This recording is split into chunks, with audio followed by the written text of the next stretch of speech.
Today's podcast is brought to you by Audible.com. Get a free audiobook download and 30-day free trial at audible.com/drift. Over 180,000 titles to choose from for your iPhone, Android, Kindle, or MP3 player. Storytime is anytime with Audible.com.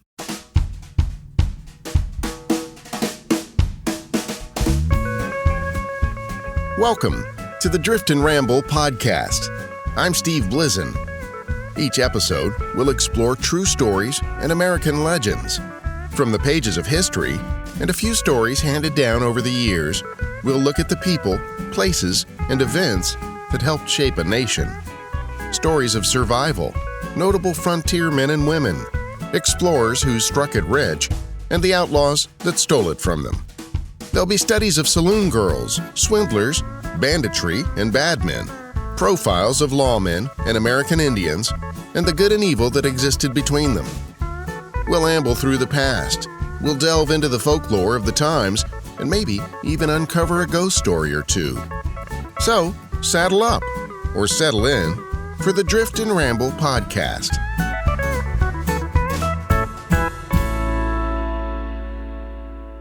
This is Season 1, Episode 7.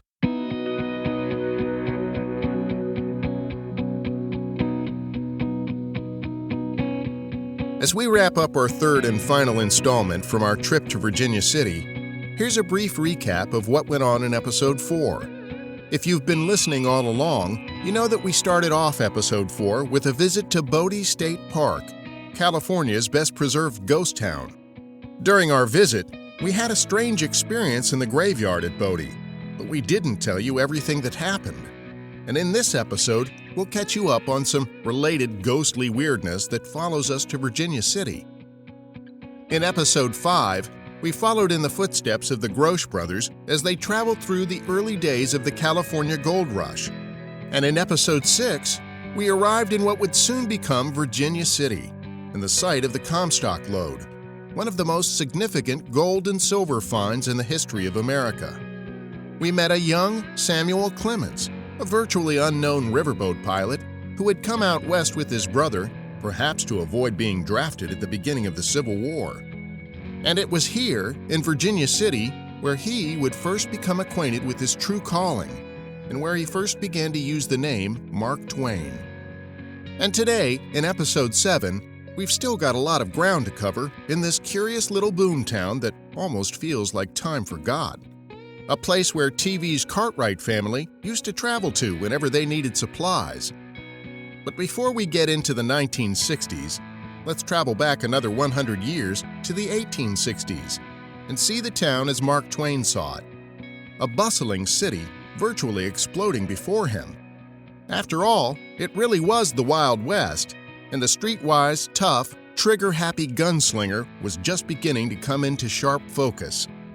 The dawn of the gunfighter had begun, but bullets weren't the only way to meet your maker in this burgeoning epicenter of commerce. We'll learn about the worst mining disaster in Nevada's history.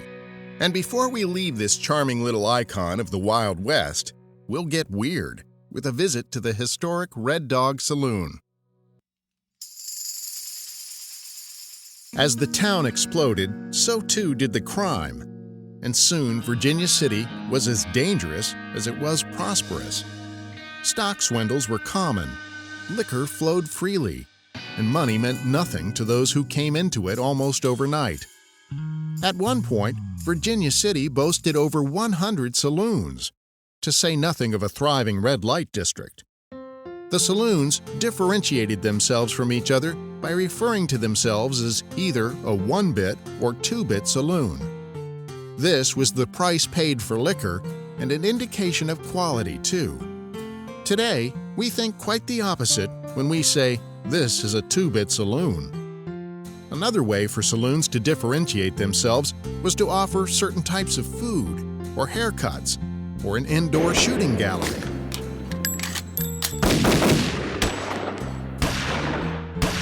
And while alcohol, tobacco, and firearms are regarded as controlled substances today, back then they were simply ingredients for a good time. It wasn't always laughs, however, as one young teenager was shot accidentally when he didn't get out of the way of a patron's bullet. Imagine sitting at the bar, enjoying a drink, while bullets whizzed past the back of your head.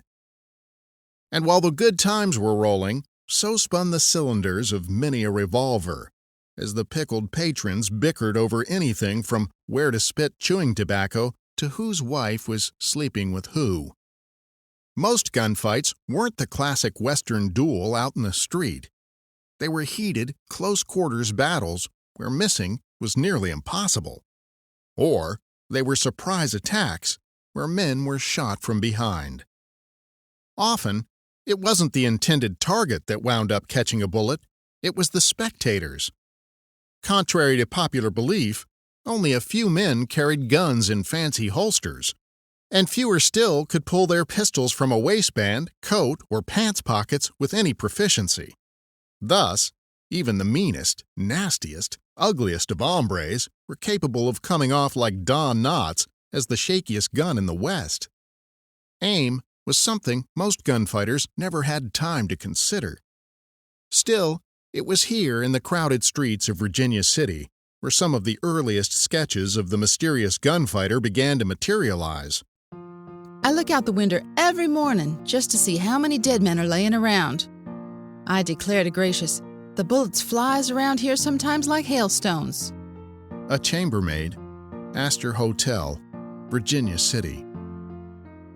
Samuel Clemens recounts his own version of those who had killed their man and the immediate respect and adoration of those less handy with a gun may afford him.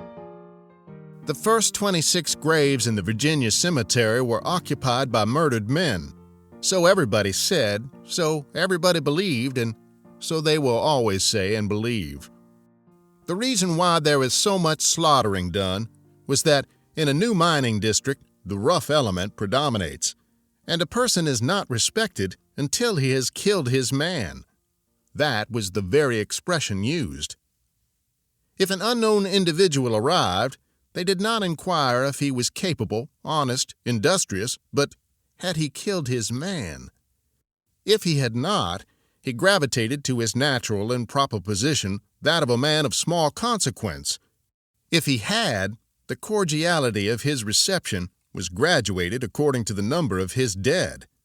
It was tedious work struggling up to a position of influence with bloodless hands, but when a man came with the blood of half a dozen men on his soul, his worth was recognized at once and his acquaintance sought. The men who murdered Virginia's original 26 cemetery occupants were never punished. Why? Because Alfred the Great invented the trial by jury. In his day, news could not travel fast, and hence he could easily find a jury of honest, intelligent men who had not heard of the case they were called to try. But in our day of telegraphs and newspapers, his plan compels us to swear in juries composed of fools and rascals because the system rigidly excludes honest men and men of brains. My idea when I began this chapter was to say something about the desperadoism in the flush times of Nevada.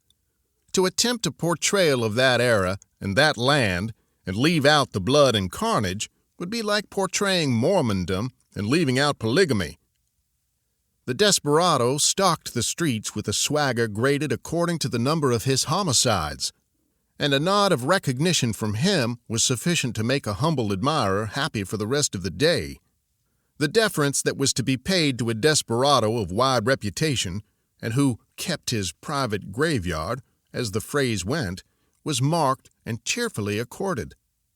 When he moved along the sidewalk in his excessively long-tailed frock coat, shiny stump-toed boots, and with dainty little slouch hat tipped over left eye, the small fry roughs made room for His Majesty. When he entered the restaurant, the waiters deserted bankers and merchants to overwhelm him with obsequious service. When he shouldered his way to the bar, the shouldered parties wheeled indignantly, recognized him, and apologized. They got a look in return that froze their marrow, and by that time a curled and breast-pinned barkeeper was beaming over the counter, proud of the established acquaintanceship that permitted such familiar form of speech as, "How are you, Billy, old fel? Glad to see you," "What do you take? The old thing?" The old thing meant his customary drink, of course. The best-known names in the territory of Nevada were those belonging to these long-tailed heroes of the revolver. Orators, governors, capitalists, and leaders of the legislature enjoyed a degree of fame, but it seemed local and meager when contrasted by the fame of such men as Sam Brown, Jack Williams, Billy Mulligan, Farmer Pease, Sugarfoot Mike, Pockmarked Jake, El Dorado Johnny, Jack McNabb, Joe McGee, Jack Harris, Six-Fingered Pete, etc., etc. There was a long list of them. They were brave, reckless men and traveled with their lives in their hands. To give them their due, they did their killing principally among themselves and seldom molested peaceable citizens, for they considered it a small credit to add to their trophies so cheap a bauble as the death of a man who was not on the shoot, as they phrased it. They killed each other on slight provocation and hoped and expected to be killed themselves, for they held it almost shame to die otherwise than with their boots on. But bullets aren't the only way to die in Virginia City. There is disease, infections, terrible medical care, and the risk of fire is a very near and present danger.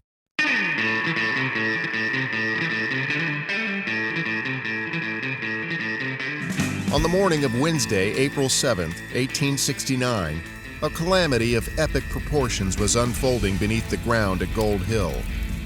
A fire had been smoldering in the mines through the night, and as the first shift teams descended down their shafts, some 1,000 feet into darkness, an explosion shook the very timbers supporting the walls of every tunnel. A horrific plume of toxic gases, smoke, and debris spewed through the corridors underground. The following day, the April 8th edition of the Virginia City Territorial Enterprise began its coverage of the disaster with this opening statement. By far, the most terrible calamity that has ever occurred in our minds will be found recorded in our local columns of this morning. It is appalling, almost beyond description, and the communities of Virginia and Gold Hill are shrouded in gloom at the ghastly occurrence. This time, the story is not of a singular man precipitated down a shaft or crushed by a falling mass of earth. It is a whole chapter of fire and suffocation, of mangled and blackened bodies, of 200 of strong men desperately struggling for life and finally perishing by fire, smoke, and poisonous gases, hundreds of feet underground. Within just moments of exiting the cages, the men had their first encounter with the fire. At the 800-foot level of the Yellow Jacket mine, 3 mines are interconnected by drifts and chambers, and all were consumed by flames, fumes, and panic. A rush was made for the cages and the hoisting signal given, but few could be raised at one time, and therefore but a few escaped to the surface with their lives. At the Crown Point mine, a terrified miner pleaded to be allowed to board an already dangerously overloaded cage. One man, unable to find room to stand upright, crawled upon the cage and, thrusting his head between our informant's legs, begged to be allowed to remain there and go up. He was allowed to remain, and his life was saved. As the cage ascended, the moans and screams of those left behind were followed by sounds of bodies tumbling into the shaft, while others slumped to the floor unconscious. Another miner told the Territorial Enterprise that as he raced towards the cage, he realized he might fall into the shaft. As he got down on his hands and knees to feel his way along the tunnel, 3 or 4 others ran past and pitched headlong into the shaft. By 9 a.m., nearly 40 men were still missing, but the smoke began to clear at the Kentuck mine, allowing 2 men to descend to the 700-foot level, where they recovered the 2 bodies of miners trapped below. At the Crown Point mine, 3 Bickle brothers who worked at the Gold Hill mines all perished in the fire. Richard and George made it to the cage and were on the ascent up the shaft when Richard was overcome by the fumes and slumped down in the cage. As the cage continued its ascent, his head was caught between the cage and the timbers and nearly torn off. he died as a result. His brother, George, made it safely to the surface, but died a day later from exposure to the fumes. The third brother, John Bickle, also lost his life in the blaze. At 11 a.m., with all hopes for survivors not yet dashed, a cage was lowered with a lighted lantern, candles, and a note to any possible survivors, telling them that help was on the way, and if they were able to see the note, to respond by writing some word of their condition. When the cage was raised again, it was eerily untouched. At the site of the Yellow Jacket mine, where the Gold Hill Hotel still stands today, the miners' cabin became a makeshift morgue. Bodies recovered from the mines were placed here in a kind of haphazard triage unit. Some were twisted heaps of charred human remains, while others lingered into the evening, still gasping for air. The sobs of wives and daughters, fathers and mothers, brothers, sons, and sisters echoed on the hillside as that horrid day dragged on. And in the fallout from the mining disaster, some speculated the fire had been set intentionally to manipulate the value of stocks. In July of that same year, stockholders were issued an assessment. A fee of $10 per stockholder was requested to help offset the losses caused by that terrible fire. Today, the Gold Hill Hotel stands next to the remnants of the Yellow Jacket mine shaft, and the miners' cabins have been converted into rustic hotel rooms. You can stay there if you dare. Rooms 18 and 19 of the miners' cabin weren't available when we stayed at the Gold Hill Hotel, so we stayed across the street at the Bullion Lodge, a separate outbuilding from the main hotel.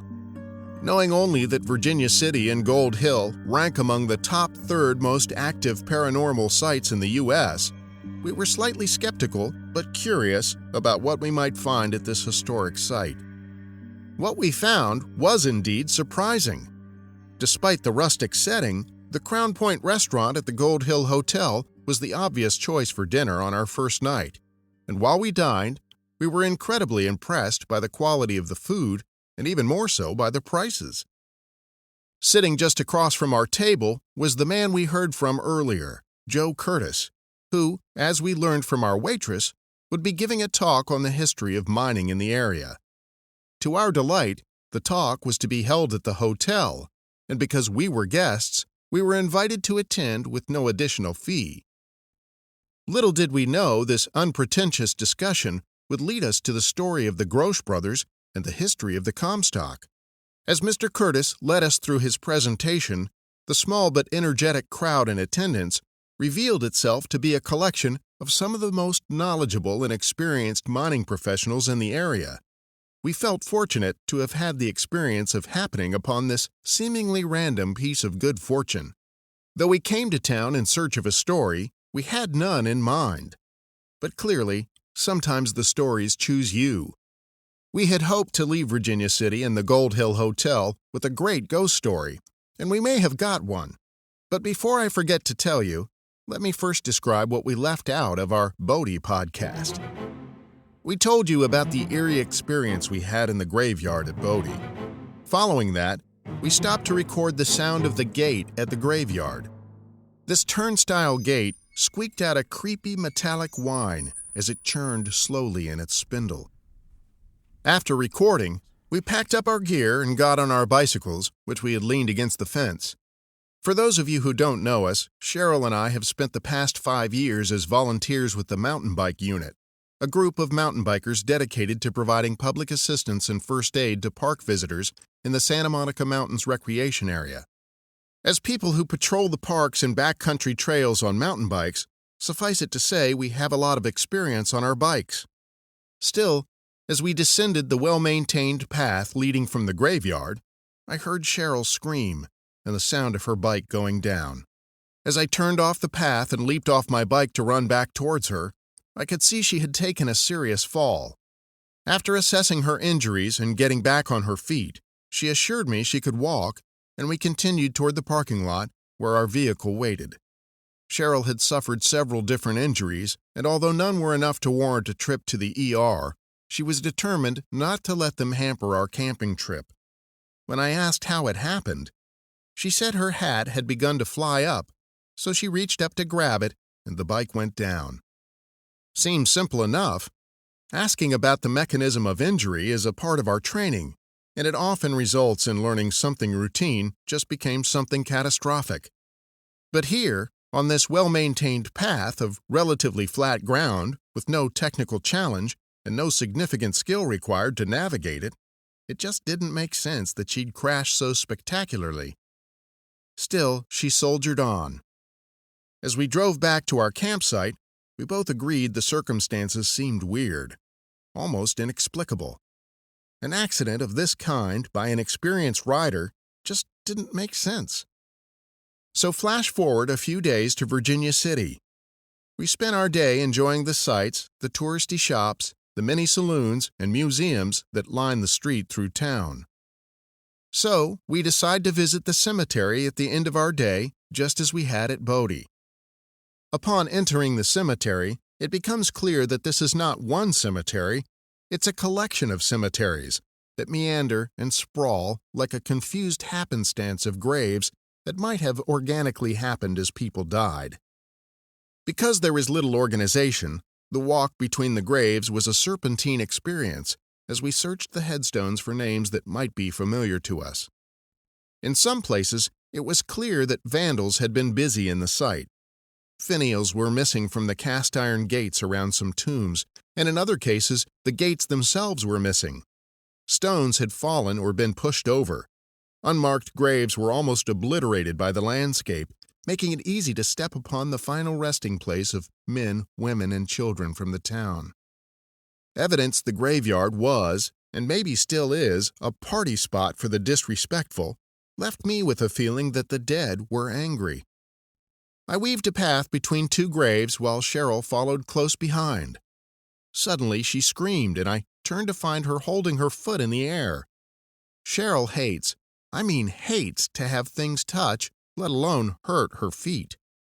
And now, with her ribs bruised from her previous accident, a large open scrape on her hand, a bruised elbow, and a sore wrist, she now holds her foot as though there is something that's pierced through her shoe. And sure enough, that's exactly what's happened. Even though I walked through the exact same area in my Converse Chuck Taylors, shoes not known for their thick soles, Cheryl, who is wearing her favorite pair of cushy walking shoes with extra thick soles, has had something pierce the sole and injured her foot. As we sat on a small concrete wall around one of the graves, I found a single spire of glass penetrating and fully embedded in the sole of her shoe. It was a miracle of physics for it to end up in such a way. I forced it out with the ignition key from my vehicle. It strikes us both as weird and uncomfortable, as if we were being forced to leave. And then the wind suddenly picks up. Cheryl puts her arm around me, and we hobble out of the graveyard.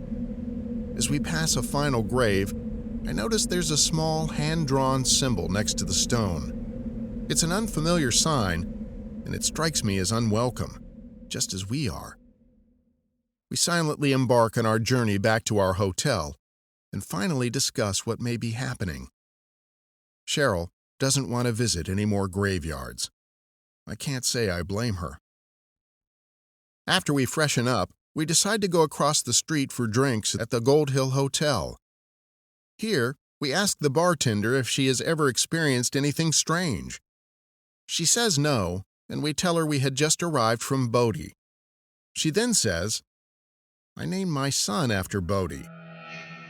Cheryl and I pause and look at each other quizzically. The bartender explained that she always loved the name and camped frequently nearby, at the very same spot where we had just been. She then says her family stopped going there when the bears became out of control. Bears? Bears? We had heard that bears were active in the area where we camped, but we saw none.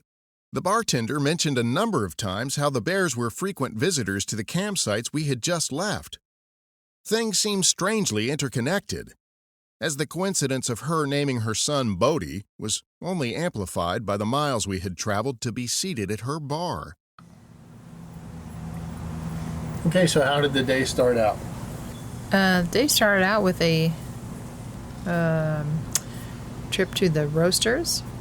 What was it called? Virginia City Roasters, where we had a delicious breakfast, had some coffee.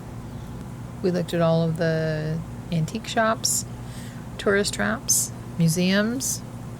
Spent a long time walking around there. And then? And as we were wrapping up our day, we decided we were leaving town and we saw a sign that said cemetery this away. So we decided, okay, well, we'll go check out the cemetery, which we did. So we're just walking around, taking pictures, looking at some random graves. Nothing too exciting. Then suddenly I had a sharp pain in my foot, and I realized I had stepped on something sharp. I took my foot off and my foot was bleeding. I took my shoe off and my foot was bleeding. Not badly, but I knew I had stepped on something. So I removed my shoe and examined it, and it turns out I had stepped on a piece of glass in the cemetery. But it's weird because it went through your shoe, which is thicker soled than mine. We walked in the same area. So we were a little bit weirded out because that was 2 times during this trip that I got hurt during or right after a cemetery visit. And then the wind picked up. The wind picked up right around that time when we were trying to get the glass out of my shoe. It turned out to be glass. I don't know if we said that. All in all, it was pretty strange. Pretty strange. It kind of makes me wonder, if the spirits don't want us walking around the cemetery. But why did they seem to be focusing on me? Then we came over to the restaurant and saloon again, Crown Point. And we decided to ask some of the servers about any odd experiences they've had here. And the bartender told us that she named her son. Yeah, we brought up the fact that we had been to Bodie recently, and she said that she liked Bodie. In fact, she liked it so much she named her son after him. She named her son Bodie in honor of Bodie State Park. Which is a little bit strange in its own right. Just the coincidence of that. And then, what happened? And then she asked one of the other servers that came in if they'd ever experienced anything odd at this hotel. And the girl said that she had had some kind of strange experiences in that she needs to, when she comes to work every day, she parks near the miner's cabin, which is allegedly haunted. Apparently there was a big mine explosion, fire, something killed several miners, and the place where the miner's cabin is now. Yeah. So then what happened? So she's just saying that she has to go by the premises where all of the bodies were laid out as a result from the explosion. And she gets creeped out because she needs to walk by there. And she says she's Catholic, so she kind of crosses herself every time she walks through there. She just gets a weird feeling. In this recreation of our conversation, listen how the waitress seemed to be bothered by the employee parking lot, which happens to be located directly across from the miner's cabin, used as a temporary morgue during that terrible mining disaster of 1869. Lisa Akawi is playing the part of the waitress. So, I'm a Catholic, so I don't really get into all that ghost stuff, but, well, I wish they had told me about the parking lot. I mean, I have to walk by that place every day, I didn't even know about it when I first started working here. I mean, all those people, they stacked the bodies right there. It really creeps me out. I just kind of walk past real fast every day and keep my head down and look at the ground. I don't even look in that direction at night. Just walk fast, head down, straight to my car. I can't say I've ever seen anything or that anything has ever really happened that I've known about since I worked here. Our other waitress has been here longer. She probably has some stories. You should go talk to her. What else And did sometimes she say? when she's getting to work, and if the restaurant or saloon door isn't open yet, she needs to walk through the hotel. And she passes rooms 4 and 5, which are also allegedly haunted. And she says she just can't get by there fast enough, and she just gets a very creepy feeling because there have been several reports from people who've stayed in rooms 4 and 5 of odd occurrences. And then she told us a story about when she came in early yesterday. And when she came in to report for her shift on Thursday, after the restaurant had been closed as normal on Tuesday and Wednesday, she came in and said that there were a couple of chairs stacked on top of tables, and nobody who works at the restaurant or bar ever does that. They never stack chairs on top of tables. So She said the silverware was also messed up. So it was more than just the table. more than chair. just the tables and chairs. It was everything was kind of in disarray for no apparent reason. Not chairs on every table. No. Just a couple. Right.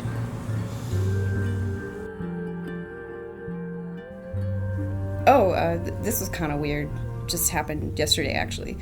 I came in early to open up, and some chairs were sitting on top of the tables in the dining room, and the silverware was all messed up too. And it wasn't even every table. It was just a couple. And so that was weird, because we just don't do that. No one stacks chairs on the tables, not even the cleaning crew. So that was really strange. Now that I'm saying it, it kind of creeps me out. And then what?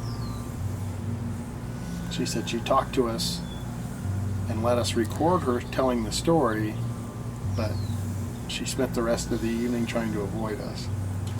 Yeah, and then she got off early and she left in a she left hurry. in kind of a hurry. So it was a little bit odd. And then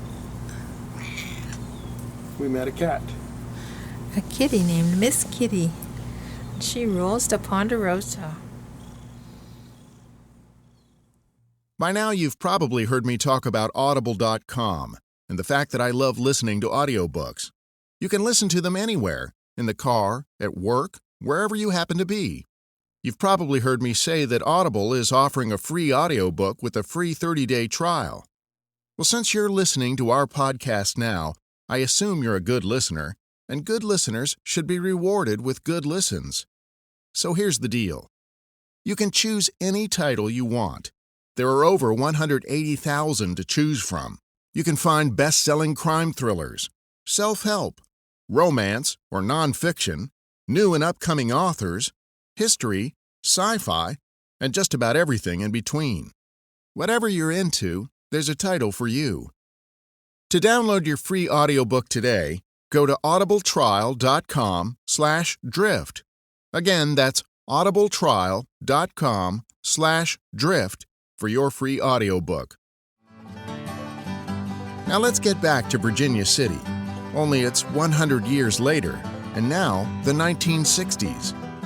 While TV's Bonanza puts Virginia City on the map and then burns it, in a way, the real Virginia City is also about to catch fire. Only, it's more of a psychedelic experience, man.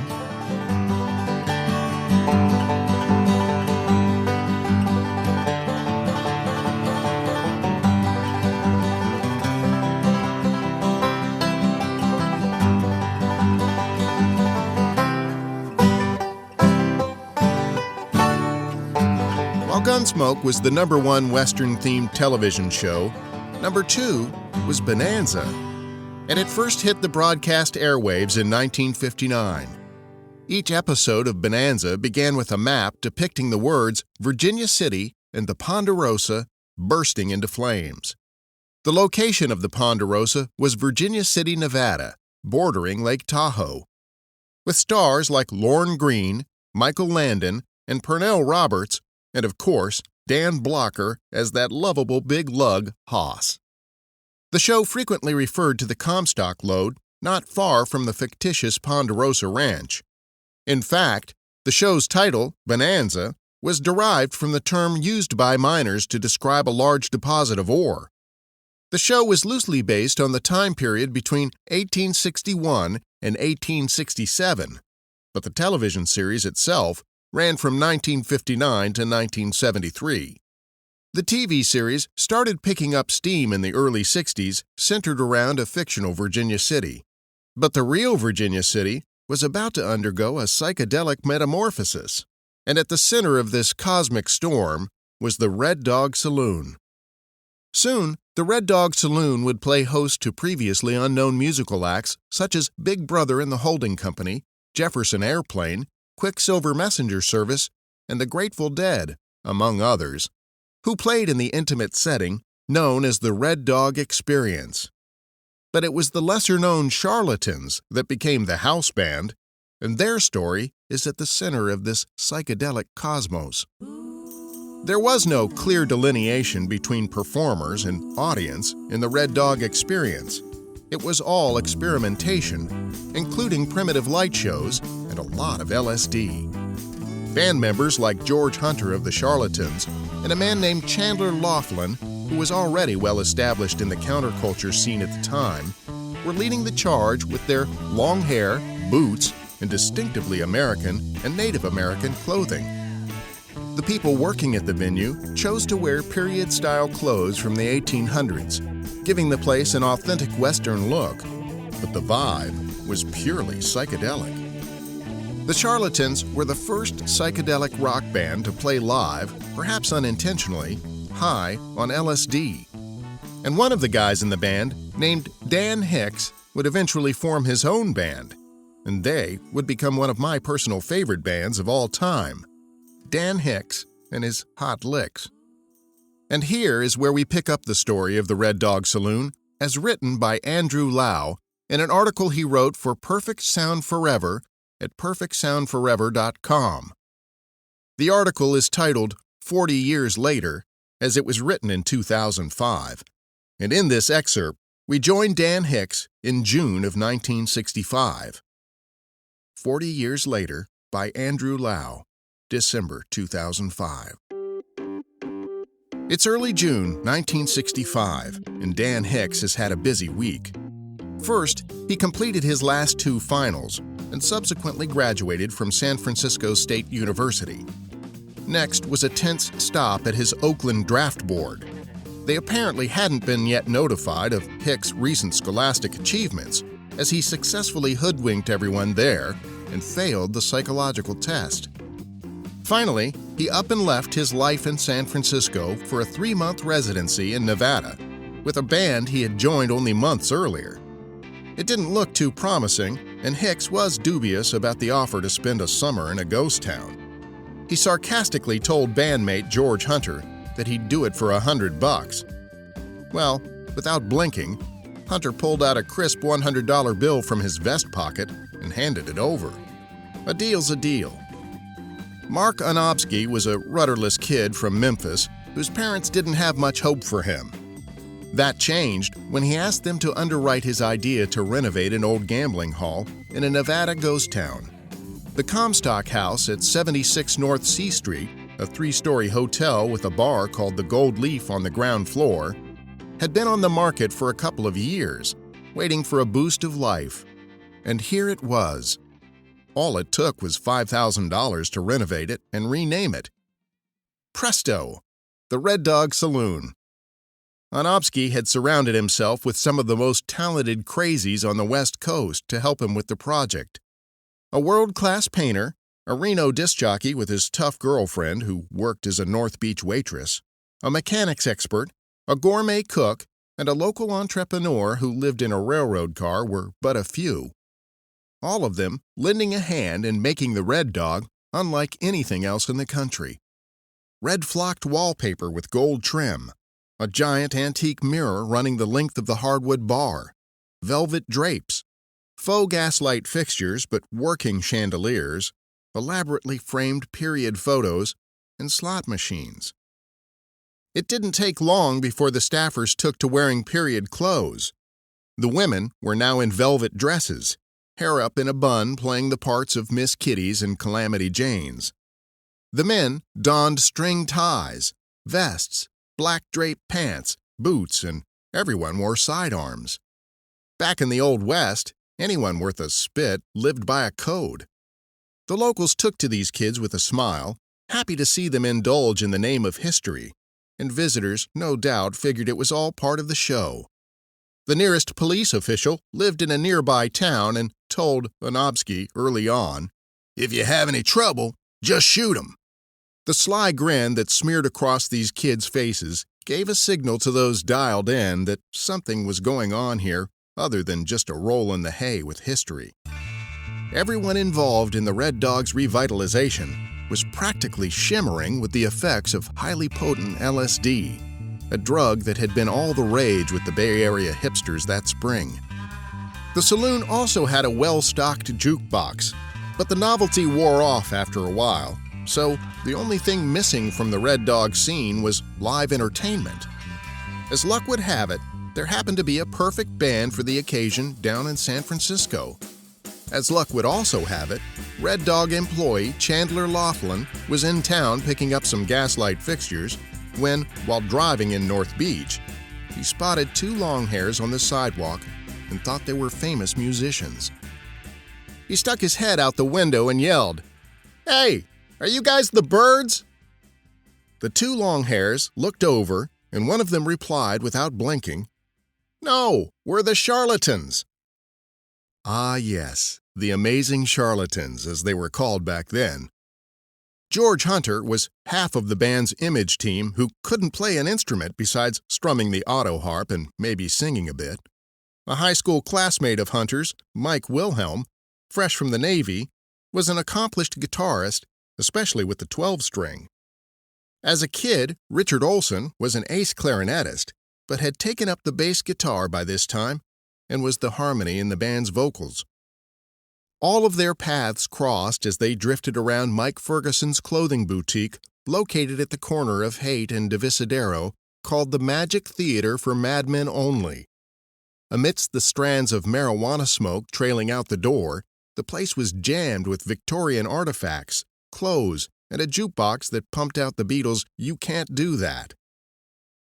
Soon-to-be crucial counterculture dignitaries moved in and out of the place trading ideas and making plans. Poster artists, light show artists, organizers, musicians. Ferguson's boutique was one of those bridges between beat and 60s counterculture. The band members naturally gravitated toward each other as Olson and Hunter had already considered forming a band. Hunter was reunited with Wilhelm after bumping into him at a club called the Blue Unicorn, where Wilhelm was doing acoustic sets. Ferguson played a convincing barrelhouse piano, an obvious addition to the band's sound. Things were moving along nicely. One day, the four were rehearsing in Hunter's Downey Street apartment with a not-so-good drummer acquaintance when a knock at the door brought things to a halt. Seems a gentleman was there to buy some marijuana. Hunter's side job. Turns out the guy can play drums and write songs to boot. Enter Dan Hicks, and the band's lineup is complete. Hunter's love of the Old West and Ferguson's knack for Victoriana formed the band's unmatched style.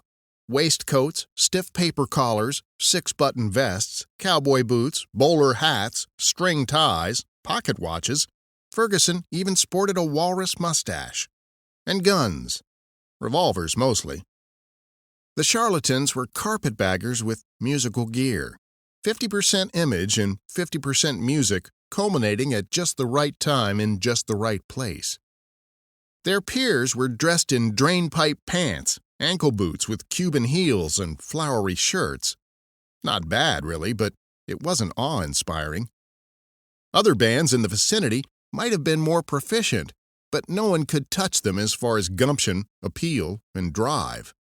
They had it first, and they had it best. They stuck out. They were sharp. At this point, the British invasion and folk sounds were still all the rage. But as George Hunter wrote years later, everybody and their brother was doing that. We were looking for some strong American identity. Besides their look, They had concocted one of the most unusual sounds in the city. Johnny Cash versus Chuck Berry versus New Lost City Ramblers versus Jelly Roll Morton, all revved up and electrified. The fact that some of them weren't fully adept at their instruments only made it more interesting. It was a raggedy, tumbleweed sound, jumpy, loose, dedicated and determined, without a hint of irony. They were serious. Obviously, these guys were the perfect house band for the Red Dog. But first, they had to audition. When they arrived in town, the saloon's interior was still being worked on, and they were ushered upstairs to the rooms. The exterior, on the other hand, had been painted fire engine red. The windows were trimmed in yellow and black. The name of the bar was painted in red letters against a blue background on a sign stretched across the entire bottom of the balcony. In the middle was a giant white circle with a crazed-looking, yellow-eyed red dog inside. After a few days of doing nothing, the big night arrived. A large table had been laid out, a big celebratory feast was underway, and the band made their way down to the bar. Now, in the twilight, the Red Dog Saloon looked stunning. The people looked stunning, and the amazing charlatans were stunned. It was 1865 all over again.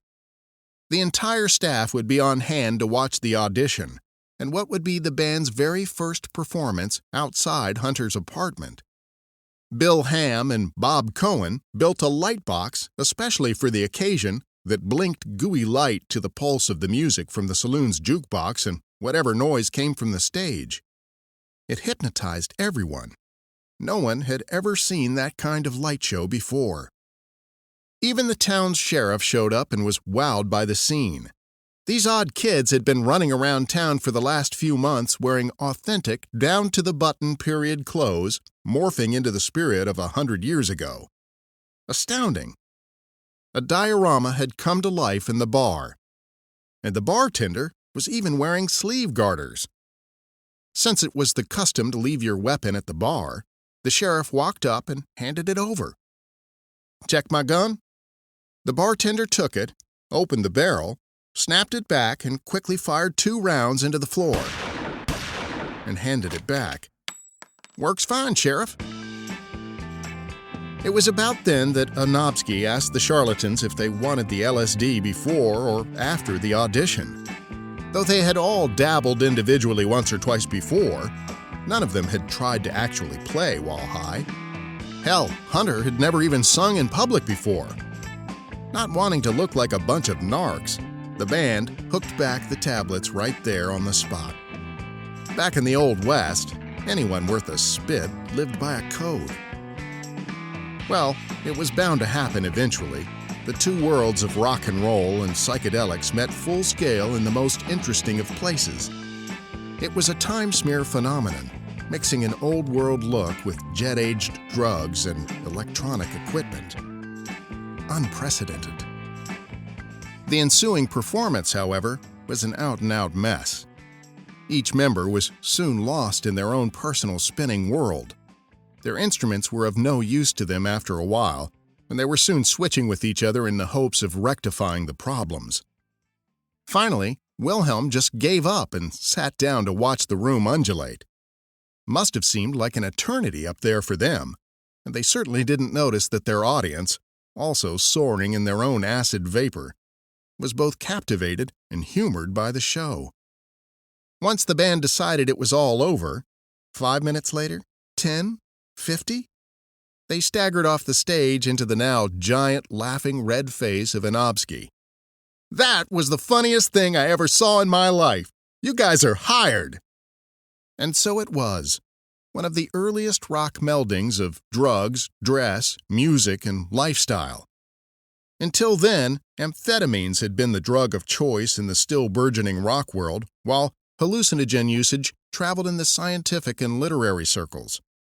Yet, some of rock and roll's hierarchy had started to dabble in mind-bending substances around this time.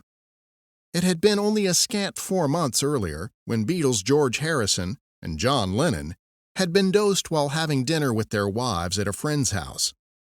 Now, some nobody band, some young upstarts from San Francisco who had almost zero experience together, was stuck up in the mountains, blazing trails and blowing minds.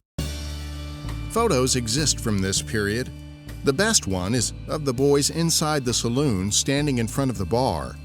It's all sepia-toned, and if it were to be secretly placed into one of those fancy Time Life books about the Old West, no one would be the wiser.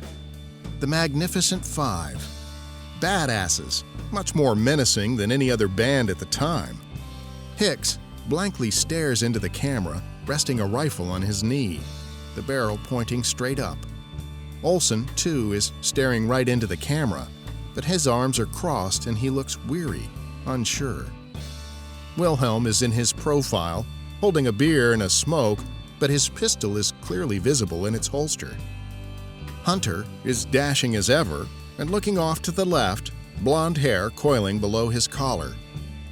Not surprisingly, it's Ferguson that is the most authentic, leaning in from the right side with a stern face and droopy mustache. Standing slightly behind the others, he's a little out of focus and appears grainier. If you go back and look at the photos from the mid to late 1800s, most of the people have that deer-caught-in-the-headlights gaze, as if they can't quite get their heads around the fact that their image is being preserved. A future shock. Well, that's Ferguson in this photo. Future shocked. The Charlatans weren't the first batch of musicians to take LSD. They just happened to be the band to do it at a point in history when it would have the biggest impact. Although it probably didn't seem like it at the time, this was cutting-edge stuff. Mind you, these weren't the sloppy kids with the tired eyes found in that silly Woodstock movie. This is before horrible tie-dyes, even before the term hippie was being used. These folks had style. It was singular. This predated all the generic trappings of what would soon make up the counterculture. Only 16 months had passed since the Beatles' I Want to Hold Your Hand. 16 months, and that already seemed a lifetime away. Things were moving fast. On Mondays, the saloon was closed, and that's when everyone would drive out of town to test the guns, or go to the hot springs for a dip, and maybe shoot home movies. Or just sit up on the balcony and watch the sky. It would seem that the entire residency was a vacation, but the band did actually work Tuesday through Sunday, 4 sets a night. Their audition was a fluke of disorder. Most of their sets that summer were straightforward and had the folks in Virginia City mightily dosed and whooping it up into the early hours. The band had come from a close-knit community of underground artists, so word spread quickly that they were playing all summer to a packed house. Their elaborately drawn poster advertising their Red Dog residency that Hunter and Ferguson whipped up was catching eyes all over town. Hunter and Ferguson's friends were soon driving up to see what it was all about and ended up staying for a few days. It was another world up there, one in which all the previous rules had been stripped away. The visitors would drive back home with the future flashing in their heads. Some had never given much thought to playing music until now. Others may have already had a band going and realized all the new possibilities that were suddenly available.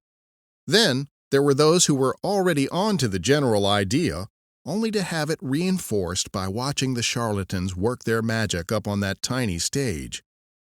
Something had changed. Yeah, well, our boys thought they saw the future as well, so they took a train from Reno back to San Francisco one Sunday in order to lay down a few of their songs. They stayed at a hotel on Lombard Street and recorded a 4-song demo at Coastal Recorders with a hyper, multi-talented producer named Sly Stone. Had they not been so busy getting into town, recording, and getting back to work in Virginia City, perhaps they would have noticed some interesting goings-on in their hometown. A new club called The Matrix, down in the Marina District on Fillmore Street, was just about to open. The house at 1090 Page Street was throwing dances and impromptu jams in the ballroom-sized basements, loft parties, and acid tests. Big-name bands, national and international, were pulling through town, and the local bands that were opening up for them were stealing their thunder. Things were moving fast. Meanwhile, back at the saloon, as the weeks went on, most of the locals were still obliging to the party at the Red Dog, all except for a group of good old boys who walked tall, carried their own guns, and wore red vests. They called themselves the Clampers for some reason, and they didn't like the band or the other kids with the funny, glassy eyes. Things got edgy, and the band soon found some real Jesse James-type action. At one point, after a parade down C Street, the Clampers decided to take some shots up at the charlatans sitting up on the saloon's balcony watching the end of the festivities. The Clampers' guns held only blanks, but it both spooked and humored the band. It was sometime in August. Laughlin and Wilhelm were on their way back from an overnight supply run to San Francisco when Laughlin's Nash started to overheat not far out of the East Bay. A patrol car squeezes behind them, and the cop steps out to see what's the trouble. Of course, our boys are done up in their usual Old West gear, and it doesn't take a seasoned eye of the law to figure out they may be up to something unusual, if not illicit. First, the cop spots a giant pistol resting on the dashboard, and then, while Laughlin is yapping away about life in the frontier town, notices a vial of pills in his belt. After a quick search of Wilhelm, a joint is discovered, and the curtain falls as the two are brought to the Martinez jail for the night. News of the bust reached Virginia City quickly, and then the teletype machine started to chatter away in the offices of the Territorial Enterprise. Naturally, paranoia followed, along with the sound of bags being packed. The local bigwigs suddenly changed their tune about the goings-on at the Red Dog, and whammo! A raid came down. The best part is that Anopsky wasn't arrested for drug possession. Nah, what the man found was illegal venison in the freezer of the saloon, and he was nabbed for, get this, poaching. Just like in the olden days. The whole deal reeked of a setup, but it really didn't matter. The party at the Red Dog Saloon was over for the summer, and everyone scattered back to San Francisco, with damage having been done by both sides. The authorities had just effectively shut down a rather ambitious party of unknown proportions, and the Red Dog folks had set into action a massive cultural shift that would gain tremendous momentum down in San Francisco and eventually play out in the rest of the Western Hemisphere. The band returned to San Francisco as heroes of sort. People respected them. They were now known within a community that was greatly expanding even beyond their expectations. What the charlatans had in style and finesse, however, they lacked in destiny. They began by hitting upon a tremendous stroke of good luck by landing the Red Dog gig, but would prove to be their last as they soon found themselves swamped by the influx of other bands in the city. Within a year of the Great Red Dog Summer, they were still third on a bill of 3, opening up for groups who weren't even formed when they were kicking open doors in Virginia City. This happens more often than not, and the charlatans were one of the finer examples of a good start gone badly. They didn't lose their momentum due to hard drug use or excessive living. They lost the momentum to internal differences, bum luck, and a lack of a central direction. The fact that only half of the group was accomplished musicians was catching up with them. Even though they set a certain standard by looking good, bending minds, and playing a bastardized version of rock and roll, they were not of the times. The charlatans had zero in way of extended guitar solos and 10-minute free-form jams popular at that point. They stuck to their original concept, and while it gains them much respect in hindsight, it earned them very little in the short run. They were so ahead of the times, they were behind the times. They soldiered on through it all. Money was always tight, and the band was sometimes paid off in chunks of marijuana, leaving Hicks to collect empty bottles for spare change. There were some out-of-town gigs, a couple of label deals that went frustratingly nowhere. It was too much for some of them, and by the spring of 1968, only Olson and Wilhelm remained of the original lineup. A year later, the Charlatans were history. Nowadays, typically, their memorabilia, posters and promo copies of their only record made months before disbanding, fetch steep prices. That poster that Hunter and Ferguson drew for the Red Dog is widely considered to be the first in stylized rock posters, and it's highly sought after. Understandably, it's highly coveted.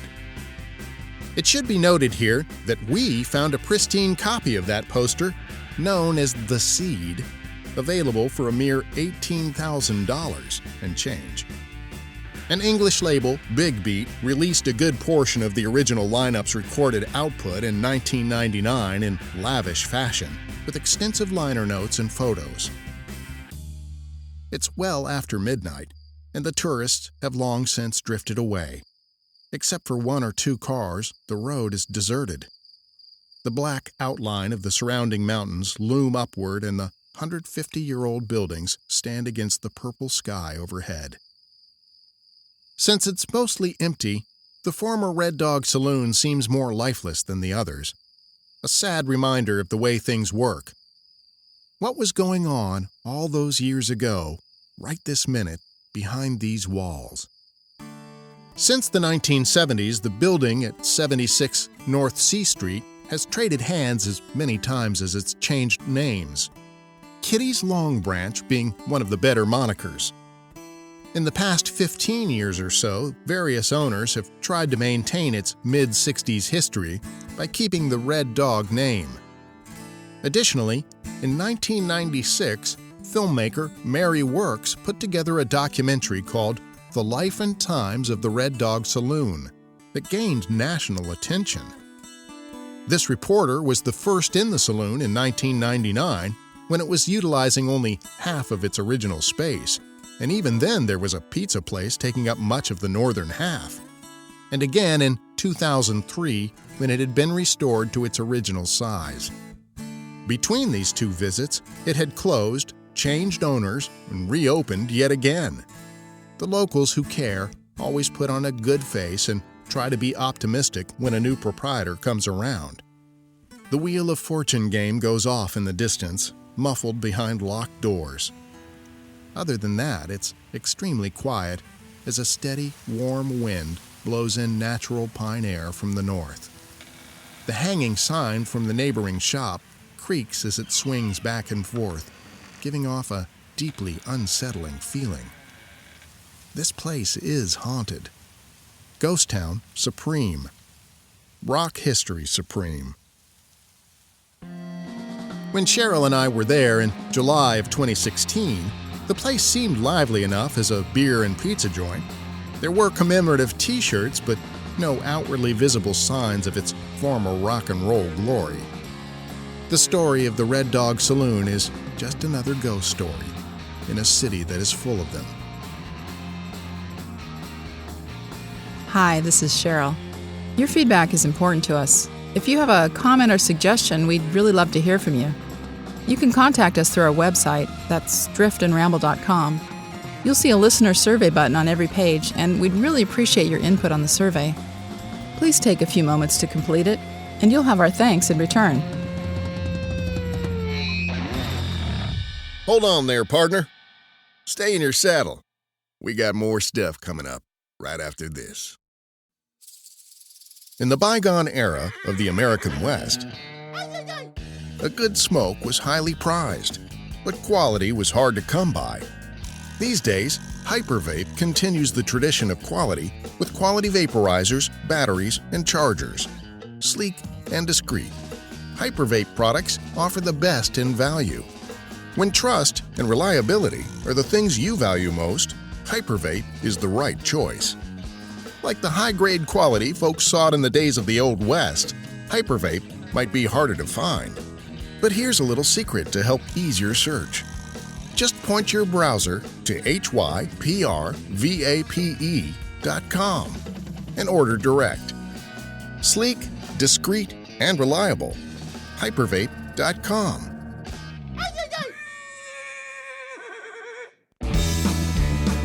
On the next Drift and Ramble podcast, we may be done with the Red Dog Saloon and Virginia City, but we're definitely not done drinking.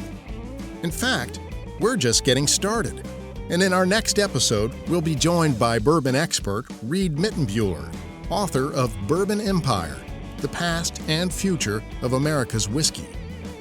Reed shares an amazing glimpse at American history through the bottom of a shot glass, and he reveals some fascinating insights into the way whiskey helped to shape our nation.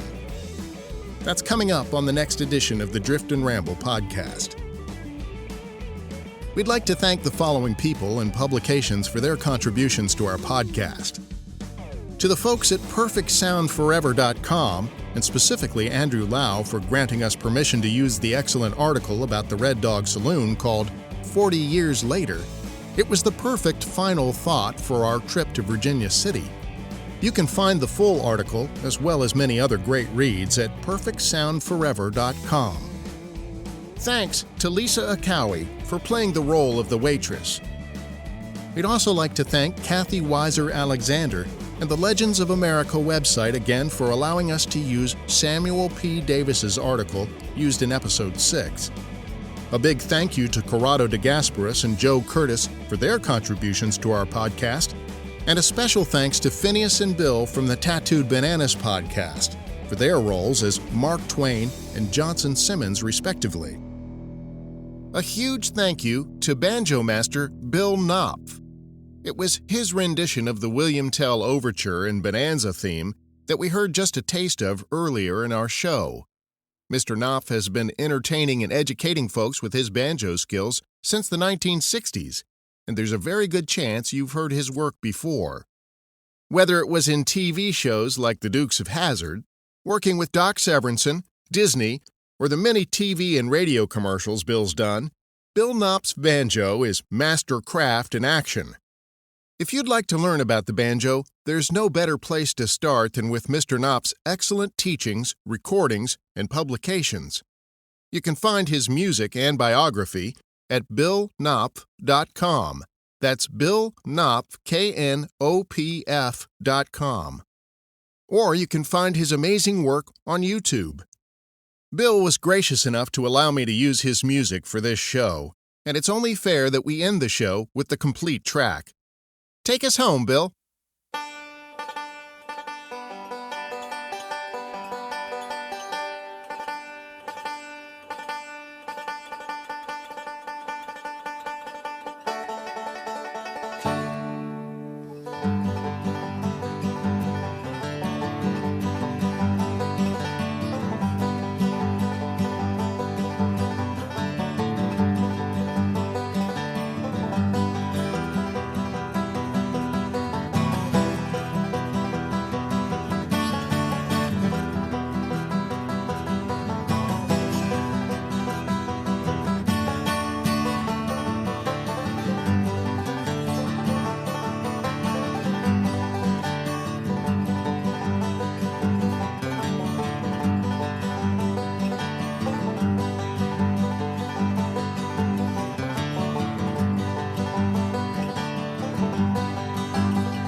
so now you're going to explain to the universe what happened with the Andes mints.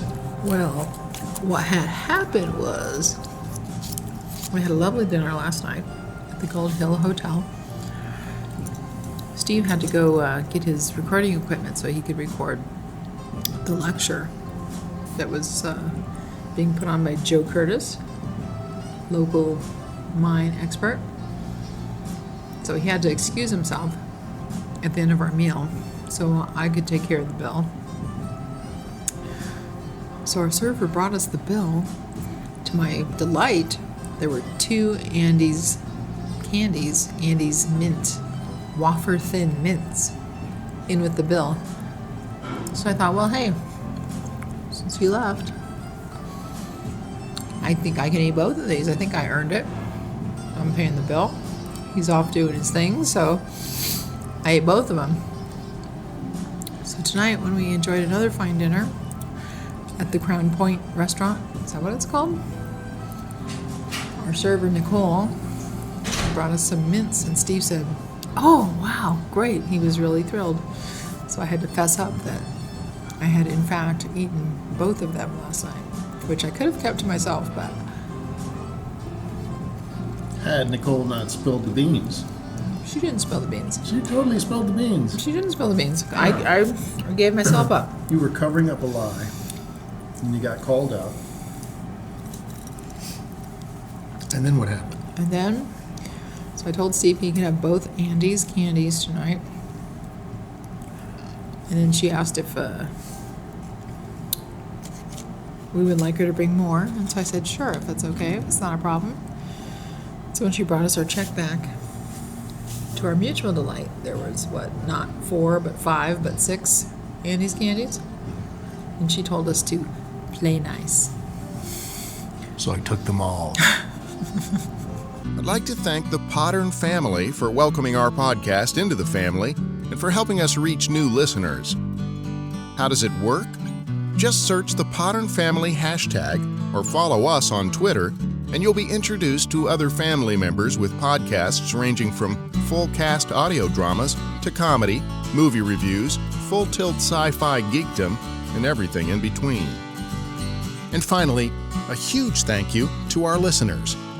Thank you for all your feedback and support. And thanks for listening to our podcast. The Drift and Ramble podcast is a Clear Voice Media production, hosted and produced by Steve Blizin, with segment research and voice acting by Cheryl Blizin. Additional contributions and content have been made possible by support from individuals dedicated to the art and science of storytelling and exploring the still fertile promise of the American West.